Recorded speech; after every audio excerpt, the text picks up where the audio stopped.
Hi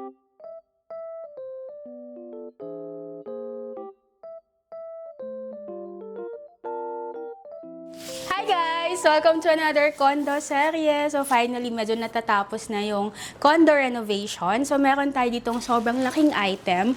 Ito guys, in-order ko to nung March pa. So after 4 months, finally, maa-unbox na natin.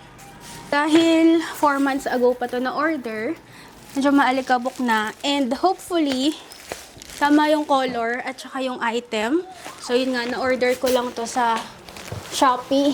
Gusto ko kasi yung L-type lang na couch. So, let's see kung tama yung item.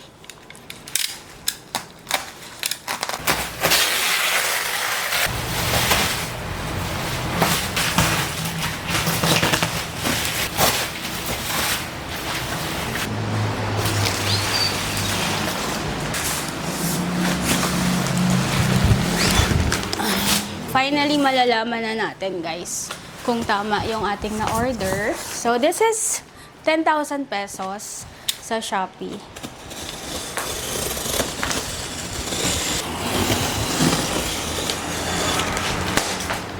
Buti hindi ko nakat. Kita na natin ang laman. Hindi ko ba nakat? Nakat ko yata, ala. Nakat ko yata. Ayan, so hindi ko naman siya na-cutter. Thankfully, mayroong ganito sa gitna, protective. And, guys, ito na siya.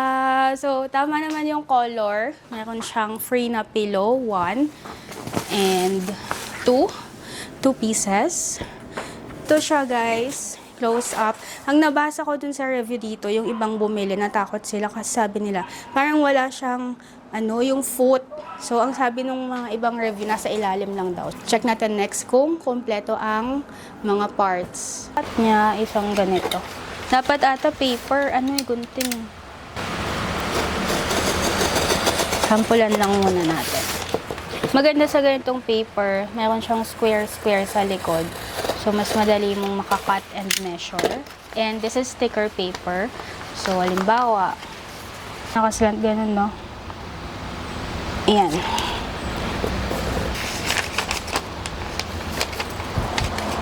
So, paunti-unti mo lang tanggalin ng paper. Tsaka mo siya ididikit. Ayan na. Para maidikit mo siya. Kakat mo to unti-unti. 1. Ayan. So, pag nakat mo ng maliliit, tignan mo, mas madali na siyang ididikit. Ayan na. Then, dito din sa ilalim, ganun din, cut-cut lang. Ayan na. Maganda dito, pag matagal na, pwede mo siyang palitan ulit. So, parang protective na din siya. Sampulan na natin ngayon. So, merong 4 na butas ito. Ikot lang to.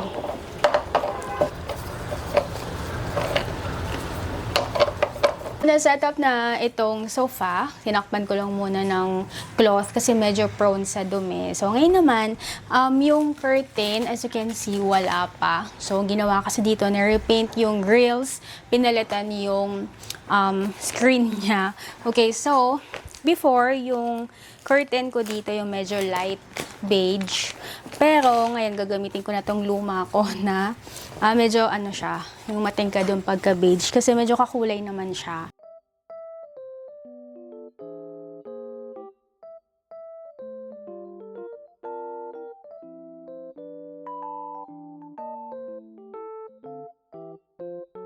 So, hindi nga lang to makapal, medyo tumatagos yung liwanag. I think yun ang reason ko bakit hindi ko na yun ginamit dati.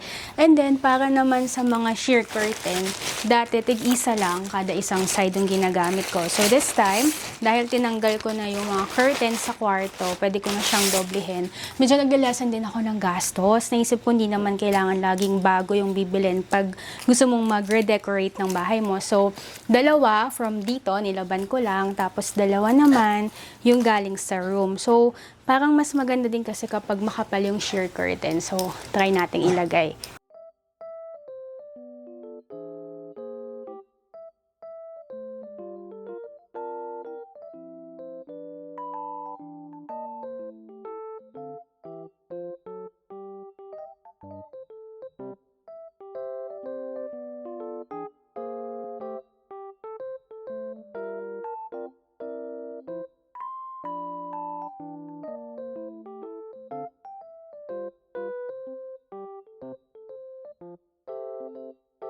So, hindi nga lang to blackout curtain. Kaya kung mapapansin mo, ang dilim ko pa din. Kasi pumapasok pa din ng liwanag. Yung dati kong curtain na nakalagay dito, blackout talaga. So, pag sinarado kong ganyan, hindi na ako parang anino. So, kapag ganito na yung angle ng camera, hindi na masyadong against the light. So, hindi na ako parang anino. So, tinakpan ko nga muna to ng blanket para hindi masyadong madumihan. Kasi itong dog ko, sobrang hilig niyang umaakyat dito. So, yun nga, ang gagamitin kong mga pillowcase, yung mga ginamit ko na 2 years ago. So, yung mga dati muna, kung okay pa naman, like itong mga to, from I think 3 years ago pa to eh. So, okay pa naman siya. So, na-vacuum ko na itong mga unan, malinis na yan. Ito, nalaban ko na din siya. So, nakaka-relax din talaga yung ganito. Parang ang sarap tignan ng bahay, lalo na yung sala kapag laging malinis. Therapeutic yung unti-unti mong ino-organize yung dream house mo. Though hindi naman kailangan dream house na like mansion or sobrang garbo. Dream house could be anything. Basta for you, kapag yun yung in-envision mo before, tapos unti-unti mo na siyang na-achieve. For me, it's still a dream house. Ayan, so naisip ko din dito guys, kung mapapansin nyo sa likodan ko, parang may empty spot. So naisip ko siya parang may touch of green. Actually kaya ako nag-green ngayon kasi nakita ko tong luma kong pillowcase na parang velvet. Sabi ko parang maganda siya na may green accent. Okay, excuse me. So ayan siya. Ang ganda sa Hello Kitty. Dahil isa lang tong pillowcase ko na green, hindi ko pa alam kung paano siya aayusin. Kasi nakita ko sa Pinterest, kapag nag-aayos ka daw ng pillow, dapat 3. So, isang malaki, isang maliit, tas isang may mini size. Parang ganyan. Ganyan. Oh. So, dito sa isa, medyo bitin tayo dito. And final addition to our living room makeover. Ito na-order ko din sa Orange app. So, i-unbox natin. Like this.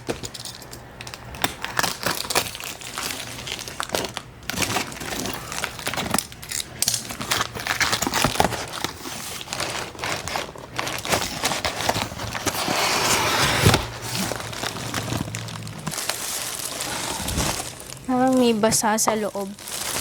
Ano ba ito? Semento or totoong lupa?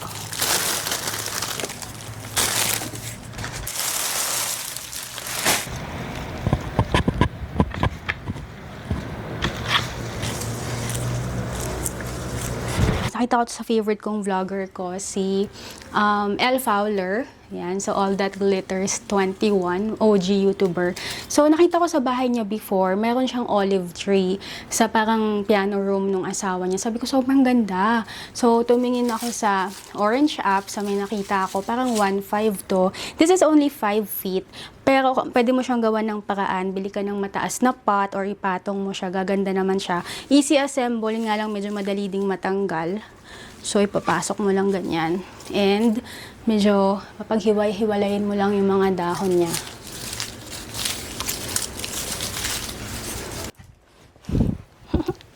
Dumi ng paa mo. Ito pwede ilagay.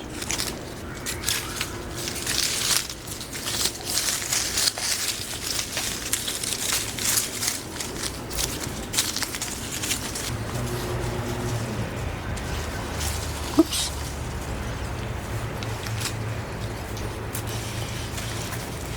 Matagal na din tong basket na to. I think 4 years. So, medyo magaan lang siya, guys. As you can see, kaya ko naman siyang buhatin. Meron akong upuan na pwede kong gamiting patungan. Kaya lang nasa sasakyan. So, siguro next time ko na lang papakita. Lagay ko na siya doon sa sulok.